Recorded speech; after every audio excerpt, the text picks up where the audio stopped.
지난주 금요일에 이 문재인 캠프의 송영길 의원 그리고 또 이재명 캠프의 정성호 의원 연결해서 이야기를 들었는데요. 오늘은 이재명 캠프에서의 공보전략본부장을 맡고 계시는 유승희 의원 그리고 또 안희정 캠프에서 의원 멘토 단장을 맡고 계시네요. 이 박영선 의원을 연결해서 함께 이야기 들어보겠습니다. 두 분 전화 연결돼 계십니다. 안녕하십니까? 네, 안녕하세요. 네, 반갑습니다. 먼저 유 의원님께 좀 여쭤보겠는데요. 지난 금요일 이 탄핵이 결정이 됐습니다, 의원님. 네. 어제 박근혜 전 대통령이 거처를 또 삼성동으로 옮겼는데 그 과정에서 네. 진실은 좀 꼭 밝혀질 것이다. 뭐 시간은 걸리겠지만 이런 입장을 전했는데 그걸 탄핵을 좀 부정하는 뉘앙스로 읽혀질 수도 있다. 이런 뭐 기사들도 나오더라고요. 의원님께서는 그 과정 어떻게 보셨습니까? 저는 어제 또다시 한번 가슴을 쓸어내렸는데요. 박 전 대통령이 그 현실을 전혀 인정하지 못하고 있구나.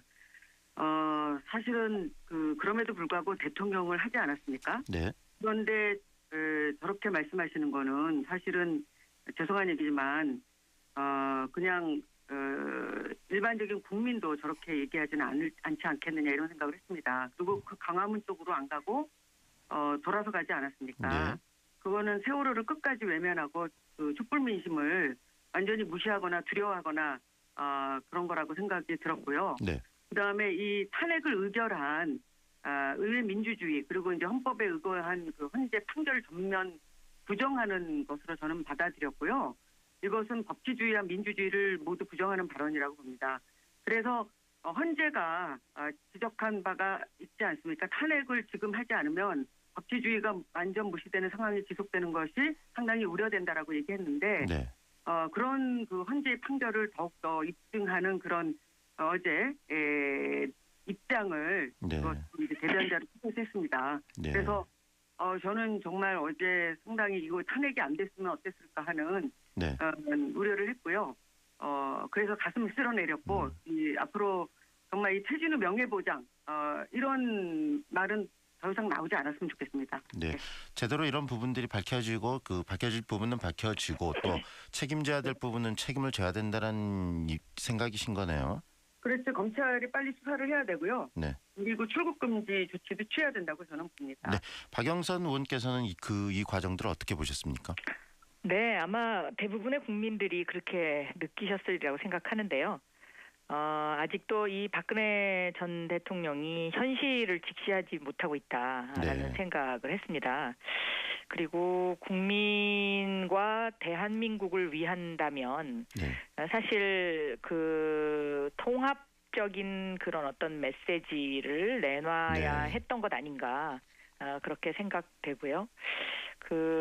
이렇게 현실을 직시하지 못하는 상황에서 저렇게 미소를 띈 채 네. 이제 그 지지자들을 맞이하는 표정을 보면 네. 앞으로가 좀 더 걱정됩니다. 왜냐하면 계속해서 이제 이렇게 갈등 국면을 유발시키는 그런 네. 이제 행위를 하고 있지 않습니까? 네. 그래서 정말로 참 걱정이다라는 네. 생각을 많이 하고요.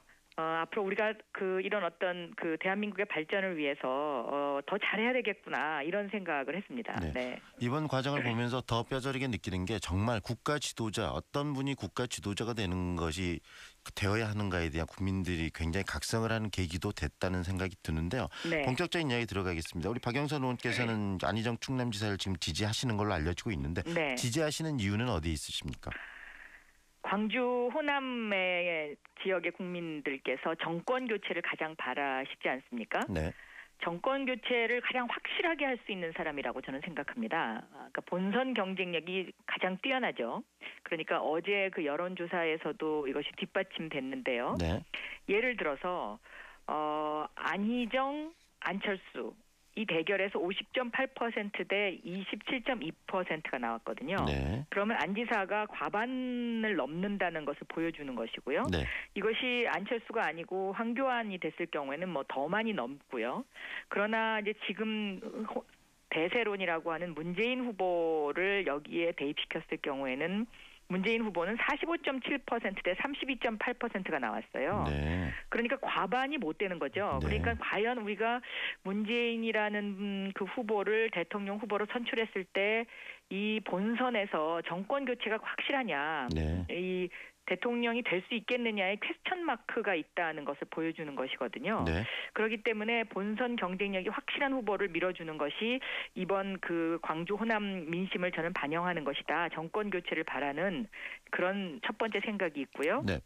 두 번째는 지금 국민들이 국가 대개혁을 바라지 않습니까? 네. 그런데 대개혁을 위해서는 지금 의회 의석이 누가 집권을 해도 그 여소야대 국면이기 때문에 대통합을 해야 되고 대연정을 할 수밖에 없습니다. 네. 최근에도 이제 이런 일이 있었는데요. 최근에도 왜 그 호남 고속철도 2단계 조기 완공과 목포 제주 해저 터널 그 건설 촉구 결의안이 국회에서 의결 정족수 미달로 이게 통과가 안 됐잖아요. 네. 심지어는 이런 것까지 통과가 안 되는데 이런 어떤 국가 대개혁을 하는 데 있어서 이 소수의 힘만으로는 안 된다는 것은 너무나 현실적인 일이거든요. 네.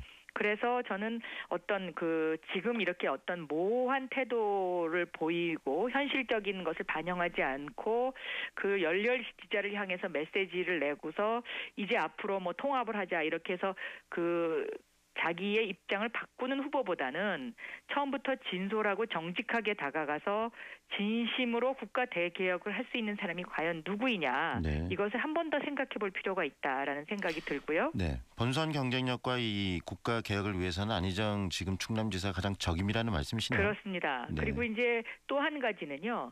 그 안희정 후보의 인간성입니다. 그러니까 단호함과 포용성을 동시에 갖추고 있다는 것이죠. 그런데 제가 생각하기에는 이 안희정 지사와 일해본 사람들 가운데서 안희정 지사를 평가하는 그런 어떤 이제 목소리를 들을 수가 있는데 네. 이 안희정 지사와 한번 일해본 사람들은 안희정 지사를 떠나지 않는다.